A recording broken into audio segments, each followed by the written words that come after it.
Hey hello, നമ്മുടെ പുതിയ വീഡിയോയിലേക്ക് സ്വാഗതം. ഇത് ഇഷാങ്കോട്ടൻ്റെ ബർത്ത്ഡേ മോർണിംഗ് വീഡിയോ ആണ് കേട്ടോ. രാവിലെ ഞാൻ അച്ഛൻ്റെ തോളെ കയറി വരുന്നുണ്ട്. അപ്പോൾ അച്ചാമ്മയും അമ്മൂമ്മയും എന്നാണ് അവൻ വിളിക്കുന്നത്. എൻ്റെ വായിൽ അച്ചാമ്മയെന്ന് വരത്തുള്ളൂ. ഞാൻ എൻ്റെ അച്ചാമ്മയെന്ന് വിളിക്കുന്നുണ്ട്. ഇതും എൻ്റെ വായിൽ അങ്ങനെ വരത്തുള്ളേ. അപ്പോൾ അച്ചാമ്മയും വെല്ലിച്ചനും എല്ലാം ബർത്ത്ഡേ വിഷ് ചെയ്യാനായിട്ട് റെഡി ആയിട്ട് താഴെ നിൽപ്പുണ്ടായിരുന്നു. പിന്നെ അവൻ്റെ സർപ്രൈസ് ഗിഫ്റ്റ് നമ്മൾ മൂടി പൊതിച്ച് വെച്ചിട്ടുണ്ടായിരുന്നേ.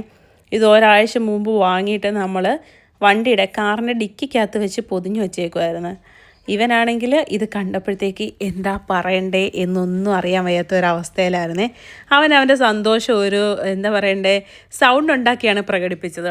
എന്തുവാ ഇത് എന്നൊക്കെ പറഞ്ഞിട്ടാണ് അപ്പോൾ അവൻ ആ സീറ്റിൽ കയറുന്നത് ഓടിക്കാൻ, പക്ഷേ പറയാതിരിക്കാൻ പറ്റത്തില്ലല്ലോ. അവൻ ഒറ്റ ദിവസം കൊണ്ട് തന്നെ അത് ഓടിക്കാൻ പഠിച്ചിട്ടുണ്ടായിരുന്നു. പിന്നെ സപ്പോർട്ട് വീലുള്ളത് കൊണ്ട് പെട്ടെന്ന് തന്നെ ഓടിക്കാൻ പറ്റും. പക്ഷേ എനിക്ക് ഉറപ്പില്ലായിരുന്നു അവൻ ഓടിക്കാൻ പറ്റുമെന്ന്. പിന്നെ അച്ചായിക്ക് ഉമ്മയൊക്കെ കൊടുത്ത്, അച്ഛ തിരിച്ച് ഉമ്മയൊക്കെ കൊടുത്ത്, അച്ഛ വാങ്ങിച്ചു കൊടുത്ത ഗിഫ്റ്റ് അല്ലേ. പക്ഷേ എല്ലാവരോടും പറഞ്ഞു അപ്പൂപ്പനും മാമനോ വാങ്ങിച്ചു തന്നെയെന്ന്. അംഗൻവാടി പോയി പറഞ്ഞു അപ്പൂപ്പനാണെന്ന്.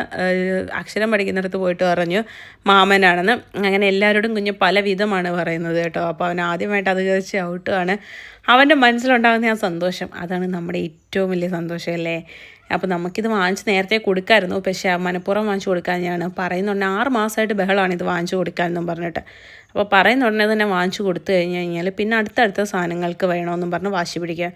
അതുകൊണ്ട് ഞാൻ പറഞ്ഞു നമുക്ക് ബർത്ത്ഡേക്ക് വാങ്ങിച്ചാൽ മതി. എന്തായാലും ബർത്ത്ഡേക്ക് എന്തെങ്കിലും ഗിഫ്റ്റ് വാങ്ങണോ അത് ഈ സൈക്കിൾ അങ്ങ് വാങ്ങിച്ചാൽ മതി എന്ന് ഞാൻ വിഷ്ണുവിനോട് പറഞ്ഞ്. വിഷ്ണുവേട്ട ഇത് നേരത്തെ തന്നെ വാങ്ങിക്കാനിരിക്കുമായിരുന്നു. അപ്പോൾ ബർത്ത്ഡേയുടെ ബാക്കി വിശേഷങ്ങളെല്ലാം അടുത്തടുത്ത വീഡിയോയിൽ വരുന്നുണ്ട്.